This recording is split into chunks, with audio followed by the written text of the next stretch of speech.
Señores asistentes a este evento, damas, caballeros, permítanme inicialmente agradecerle a nuestro gran amigo Abel Augusto Zamorano por la invitación extendida para hacer partícipe a una prolífera delegación colombiana para venir a compartir en el ámbito propio de estas reflexiones algunas consideraciones de lo que son las experiencias vividas con el tema del proceso civil oral. Quiero saludar particularmente a mi amigo Lorenzo Marignoni, el doctor Marignoni. Giovanni, muy oportuna su intervención porque en efecto se me ha invitado para plantear algunas consideraciones en torno a la experiencia en Colombia en punto de la inserción de la oralidad en el proceso civil.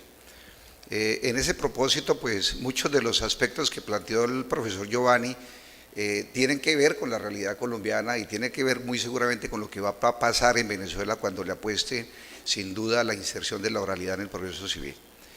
Y la primera reflexión en punto de este tema se orienta a identificar si es o no buena la oralidad. Si uno hiciera básicamente una encuesta en punto de ese tema, pues perfectamente podría polarizar las posturas, una que diría que es muy buena, que es idónea para el proceso, y otras que muy seguramente encontrarían mucha dificultad. Entonces, a partir de esta reflexión, voy a explicar someramente algunas de esas situaciones que han acontecido en Colombia y que pueden llevar entonces a que ustedes saquen sus propias conclusiones. Colombia, a partir del año 2002-2003, le apuntó a insertar oralidad en muchos de los procesos que hoy en día forman parte de la realidad procedimental colombiana. Todas las actuaciones procesales están permeadas por oralidad, por lo tanto, todas presentan el viso de dificultad que muy seguramente está evidenciando en el proceso civil en la actualidad. ¿Cómo operó en materia civil? De todos es conocido porque así se ha reflexionado en varios congresos. El Instituto Colombiano de Derecho Procesal lideró un estudio que culminó a la postre con un proyecto de reforma que buscaba la instrumentación de la oralidad en todos los procesos y que a la postre terminó fue modificando, derogando, si se quiere, el Código de Procedimiento Civil. Pero en aras de facilitar ese ingreso de la oralidad al modelo procesal civil colombiano, pues fue menester expedir una ley transitoria, es lo que se llama una ley puente, que fue la ley 1395 de 2010, que buscaba, si se quiere, facilitar el tránsito del Código de Procedimiento Civil del 70, que era eminentemente escritural, al nuevo modelo que planteaba el Código General del Proceso, que terminó siendo la ley 1564 de 2012. Pero aquí ya hubo una primera dificultad, y es que se trataba de que los jueces y los operadores jurídicos en general hicieran ese proceso de transición a través de pruebas piloto, porque la ley 1395 de 2010 buscaba que en ese interregno de su vigencia, que eran aproximadamente 3 años, se garantizara que cuando la 1564 de 2012 entrara en todo el país, ya todos los despachos judiciales de Colombia hubiesen tenido experiencia en oralidad, y aquí vino la primera dificultad.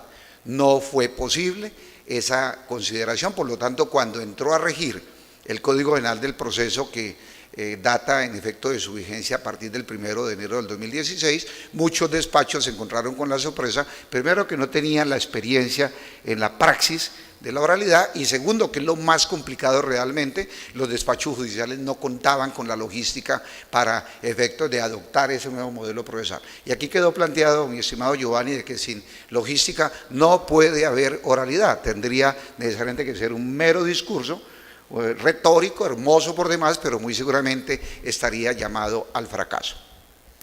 En ese contexto, entonces, cuando uno revisa la estructura que plantea el Código General del Proceso, me atrevo a afirmar que 3 son los pilares fundamentales de la reforma, que son los que voy a referenciar a continuación, y a partir de ellos plantearía entonces las dificultades.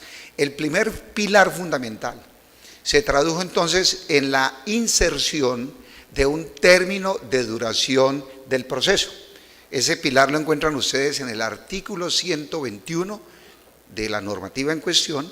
Un segundo pilar que se tradujo en la inserción como principio rector de la oralidad, como desde el punto de vista principialista, como voy a pensar que en efecto se trata de un modelo procedimental, y en tercer lugar, la adopción de un modelo por audiencias con marcada tendencia a la oralidad, que es un modelo tipo residual al que se tiene que acudir cuando no hay trámite especial para los asuntos. Entonces, voy a decantar estos tres postulados para verificar entonces de dónde vienen las dificultades. La primera, duración razonable del proceso, que como principio, si se quiere, garantía integradora del debido proceso, que tiene un marco convencional muy fuerte desde los mismos tratados internacionales, constituye sin duda un pilar fundante del debido proceso, y es que los coasociados sepan cuándo inicia un proceso y cuándo culmina. Esto no se inventó en la legislación colombiana, esto viene desde el Pacto de San José de Costa Rica, desde el Tratado Internacional de Derechos Civiles y Políticos, etcétera,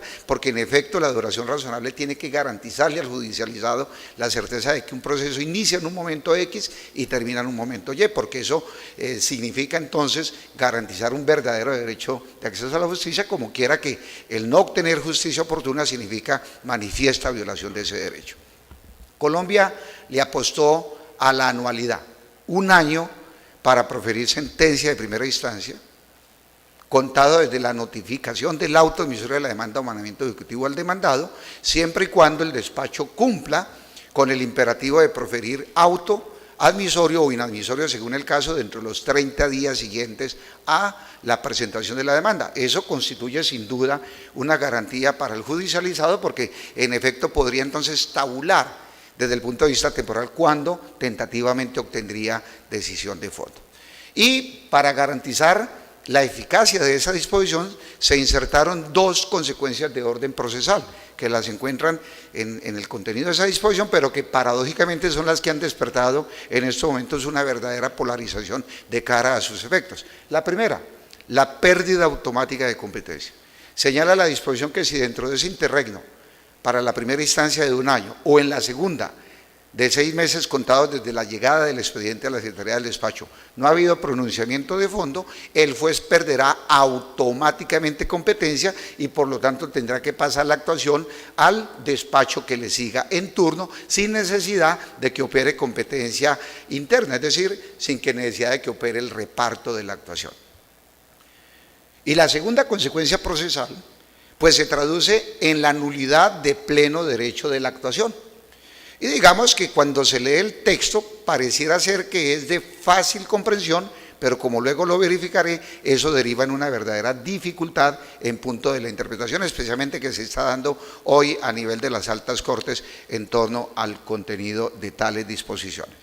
La nulidad de pleno derecho desde el punto de vista sustancial pues se refiere, o mejor, se compara al concepto de ineficacia del acto propio del derecho sustancial, lo cual supone en consecuencia que esa nulidad opera de pleno derecho, vale decir en principio no requeriría pronunciamiento judicial. Ese concepto de nulidad de pleno derecho no es nuevo en el ordenamiento jurídico colombiano, data del propio Código de Comercio en el artículo 897 y muy seguramente si uno revisa el contenido de la normativa contenida en el Código General del Proceso va a encontrar que ese concepto de nulidad también aparece en algunas otras disposiciones, recogiendo un poco la tradición que en materia de ilicitud probatoria ya había trazado la Corte Constitucional a propósito del inciso final del artículo 29 de la Constitución. La Corte, cuando analizó esa disposición, que terminó interpretándola como regla de exclusión, precisó en señalar que las nulidades de pleno derecho, si bien operan ipso facto, en todos los casos, dado el efecto procesal que puede ello suponer,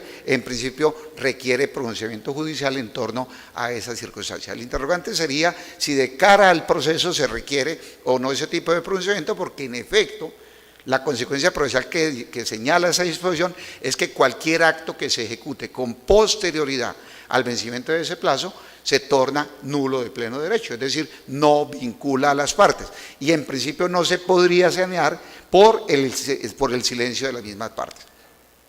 El segundo gran hito que supone el cambio es la inserción de la oralidad como principio rector, es decir, en otras palabras, como bien lo planteaba el profesor Giovanni, que la actuación procesal se surta a través del discurso hablado, de la palabra hablada, pero que requiere, reitero, algunos componentes de orden práctico para su eficacia. Y en tercer lugar, la inserción de un proceso tipo que bajo la denominación de proceso verbal termina siendo residual para que todas las controversias que no tengan trámite especial terminen ventilándose por ese esquema procesal, en la forma en que en efecto se plantea a partir de los procesos declarativos, una audiencia o una fase de integración de contradictorio y una fase de discusión y decisión que va a ser permeada por dos modelos de audiencia, una audiencia inicial y una audiencia de instrucción y juzgamiento. En Panamá el proyecto apunta a una única audiencia con el propósito de que allí se debatan las actividades propias de los procesos declarativos, conciliación, fijación de litigios, saneamiento del proceso, decisión de elecciones previas, interrogatorio de las partes, decreto de pruebas, y se sumaría entonces la práctica, los alegatos y la correlativa sentencia. Pero, como muy bien lo plantea el profesor, no en todos los casos sería llamado ese esquema procesal para aplicarse a todas las transacciones. De hecho, en tratando del proceso ejecutivo a propósito de si admite o no oralidad, el código trae una solución de cara a la proposición de secciones perentorias en torno al mandamiento ejecutivo, o mejor, en ataque a la pretensión de seguir adelante con la ejecución, en el sentido de que se convierte o se remite a ese esquema verbal.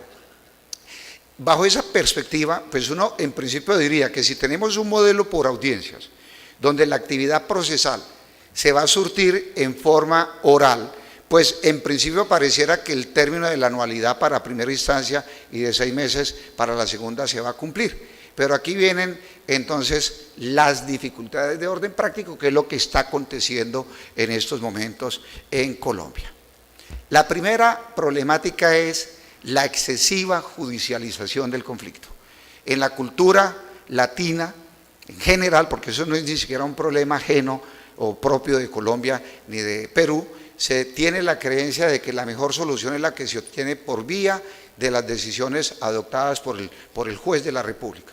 Entonces se desatiende la importancia, por ejemplo, que cumplen los mecanismos alternativos de solución de conflictos, que entre otras cosas es una nueva tendencia que busca la resolución pacífica del conflicto a partir del consenso de las partes. Esa cultura, si se quiere, no forma parte de nuestro arraigo, y bajo esa premisa entonces todas las personas acuden al sistema judicial. De hecho, en la práctica, en Colombia, muy a pesar de que la conciliación es un requisito de procedibilidad, uno encuentra que la gente acude a los centros de conciliación únicamente para cumplir con el requisito formal, es decir, el agotamiento del requisito previo, pero no para resolver de fondo la controversia. Entonces, la excesiva judicialización del conflicto hace entonces que el sistema no tenga capacidad de reaccionar. ¿Por qué? Porque se inserta oralidad, pero se quiere seguir trabajando con los mismos jueces y con la misma infraestructura a nivel de despachos judiciales, cosa que torna en inoperante cualquier proyecto de reforma. La segunda circunstancia es el problema logístico. Este problema logístico uno podría dimensionarlo en 2 contextos.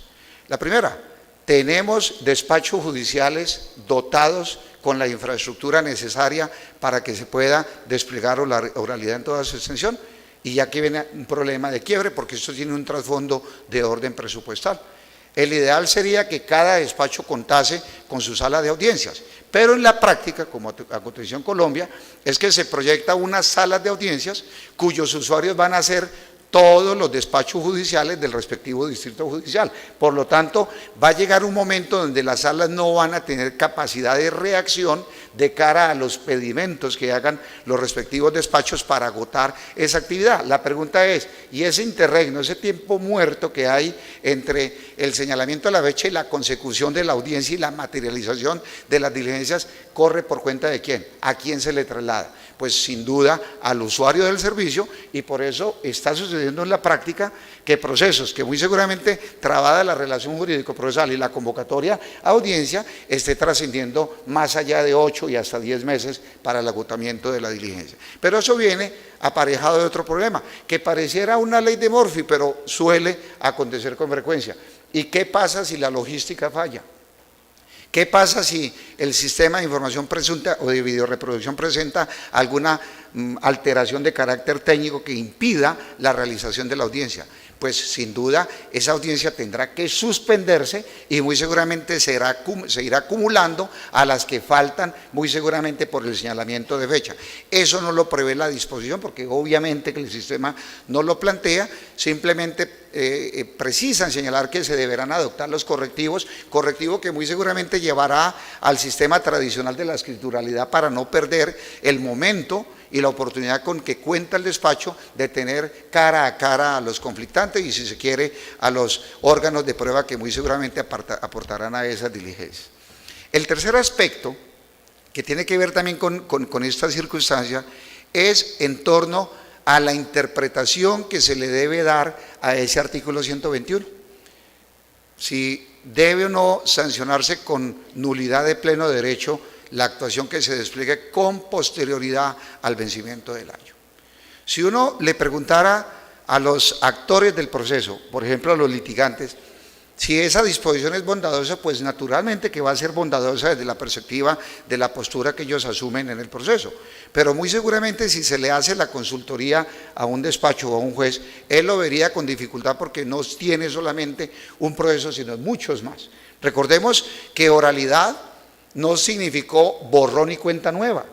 Recordemos que oralidad significó que los procesos que se venían rituando por el modelo escritural continuaban adscritos al despacho y por lo tanto tenía que haber una adecuación de orden procesal para sustanciar los que venían radicados con antelación y los que muy seguramente por vía de reparto estaban llegando. Es decir, en otras palabras, muy a pesar de que la Corte afirmó en una sentencia la C-713 de 2008, cuando se pronunció respecto a la constitucionalidad del artículo primero que reformaba el cuarto de la Ley Estatutaria de Administración de Justicia, que la oralidad iba a contribuir a la descongestión judicial, eso no es del todo cierto. Es que la descongestión judicial tiene que venir acompañada de otras estrategias, de planes de contingencia que permitan sustraer o sacar del inventario de los despachos lo que venía acumulado, procesos de larga duración versus lo que llegaba, porque sin duda cualquier despacho fracasaría en el intento. Y aquí vienen entonces las dos posturas que, entre otras cosas, en Colombia se están evidenciando. La primera postura, la nulidad que pregona el artículo 121 es saneable. Es decir, que muy a pesar del cumplimiento del término allí previsto, si se llegare a desplegar actividad procesal que lleve a feliz término la resolución del conflicto, es decir, la sentencia, no tiene por qué declararse nulidad alguna y por lo tanto esa actuación queda saneada. El argumento central de esa postura parte por considerar que el fin último de las normas procedimentales es hacer efectivo el derecho sustancial y eso pues tiene naturalmente fundamento en el propio artículo 228 de la Constitución Política Colombiana como pilar fundante de la tutela jurisdiccional efectiva. Se cumplió con el propósito que es la resolución del conflicto. Esa postura en Colombia por vía de acción de tutela quedó planteada a través de la Sala Civil en una sentencia que data del 14 de diciembre de 2017, con ponencia de Luis Alonso Rico, y bajo esa perspectiva uno diría entonces que la línea, por lo menos en vía de tutela, es la saneabilidad.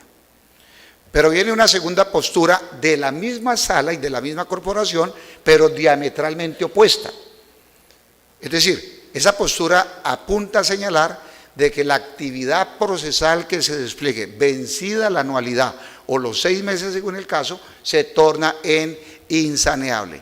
¿Bajo qué perspectiva o bajo qué presupuesto? El contenido del artículo 13 de la Ley 1564 de 2012 que plantea que las normas procedimentales son de obligatorio cumplimiento. Por tanto, si la disposición genera ese imperativo para los sujetos procesales, pues es evidente que no se puede sanear la actividad procesal que se despliegue con posterioridad al vencimiento de ese término y por lo tanto el juez tiene que cumplir con el imperativo que le señala la misma disposición de trasladar la actuación al magistrado o al juez que le siga en turno. Ese pronunciamiento data, repito, por vía de tutela en una decisión del 11 de julio del 2018, es decir, 6 meses después de la postura inicial, y el magistrado ponente fue el doctor Haroldo Quirós Monsalvo. Es decir, en otras palabras, que en la misma sala, en la misma corporación, hay dos posturas disímiles de cara a los efectos jurídicos.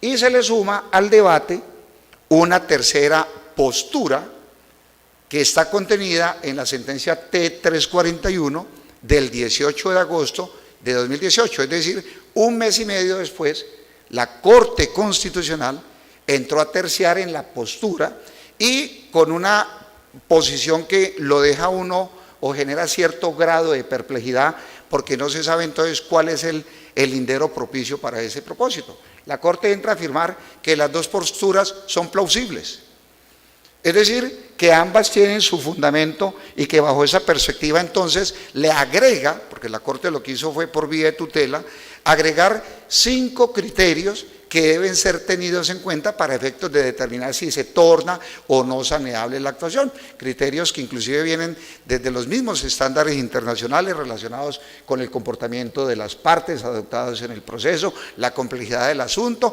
y deja abierto un espectro que me parece bien complicado, porque dice siempre y cuando la decisión se adopte dentro de una duración razonable, dentro de un término razonable, pero la Corte no dice en qué consiste esa razonabilidad. ¿Cuándo se va a desatar esta dificultad o esta vicisitud de orden jurisprudencial? En este momento se está radicada en la Corte Constitucional una demanda de inexequibilidad parcial contra el contenido de ese artículo 121. Está radicada al magistrado Guerrero, y muy seguramente la Corte en próximos días estaría dilucidando cuál sería el efecto procesal que se pregona de esa disposición.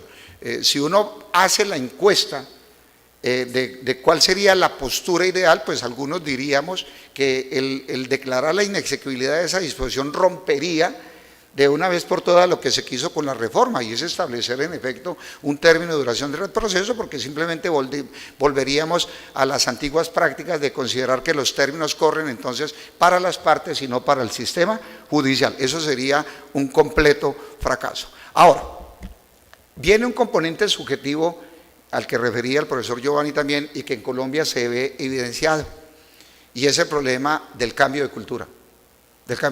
Nosotros básicamente nos movemos en la idea, y los países del orbe latinoamericana tienen esa concepción de que todo tiempo pasado fue mejor.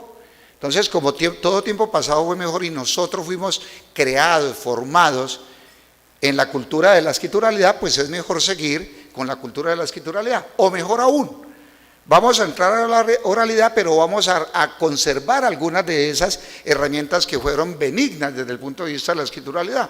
Por eso no es extraño encontrar prácticas negativas que lo que hacen es afectar la celeridad procesal. Por ejemplo, se plantea que el alegato se tiene que exponer o plantear en forma escrita. Inclusive el código trae una prohibición expresa de que en ningún caso se puede suplir intervenciones orales en formas escritas. Pero vamos a llegar a la práctica equivocada que hizo carrera infortunadamente en el ámbito laboral de llevar los alegatos escritos para leerlos, porque eso es una manera de oralidad. Estoy leyendo el texto y como lo estoy transmitiendo verbalmente, entonces estoy cumpliendo con el presupuesto. O más perverso aún, lo que suele pasar en algunos despachos, el del despacho que escucha los alegatos de las partes, y una vez culminada el cierre de discusión, sacan de la gaveta la sentencia para leerla. Entonces uno pregunta, ¿para qué alegato si ya está instrumentada y adoptada la decisión con antelación? Eso, repito, son absolutamente malas prácticas, prácticas perversas que tienden a envilecer el propósito que se buscaba con la reforma. Segundo, cambio cultural en torno a la formación de los abogados. Aquí lo planteaba muy bien el maestro Giovanni. ¿Cuál es el rol o papel que están cumpliendo las instituciones universitarias?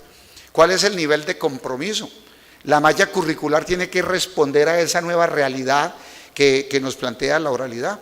Y en ese sentido, pues muchos de los colegas que están aquí presentes, que fungen como yo en la docencia, pues tenemos una responsabilidad ética y profesional de llevar a esos estudiantes a la oralidad.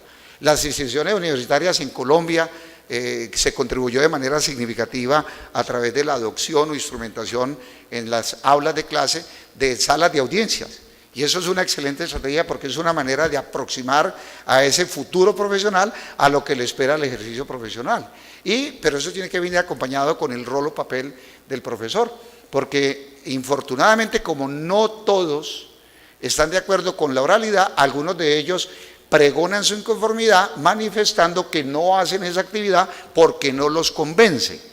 Entonces, ¿cuál es el tipo de profesional que va a egresar de esa institución? Un profesional experto en escrituralidad, pero que muy seguramente, dentro de la nueva dialéctica que les va a plantear el profesor, va a tener que pararse, o sentarse más bien, en un estrado judicial, a exponer su teoría del caso a través del uso de la palabra hablada, y ahí va a tener una dificultad. Y la otra dificultad, pues naturalmente tiene que ver con la estructura del argumento. ¿Estamos preparados para hablar en público? A veces es más fácil ocultar las debilidades en un escrito, porque lo decía el maestro Calamandrei, el papel no se sonroja, el papel puede con todo, que tener que expresar una postura permeada por dos circunstancias. Una, de orden temporal, porque el tiempo está corriendo. No se le puede conceder el uso de la palabra de manera arbitraria a quien tiene el poder de la palabra, como quiera que el código tiene que limitar desde el punto de vista temporal esa intervención. Los códigos por regla general le apuntan a 20 minutos. Término que, de acuerdo a estas praxis académicas que celebramos en los diversos congresos, es más que suficiente para llevar una información, pero en todos los casos queda abierta la posibilidad de que se pueda prorrogar de acuerdo a la naturaleza o tipo de intervención que se haga. Pero lo más importante es si llego o no con el mensaje que quiero llevar.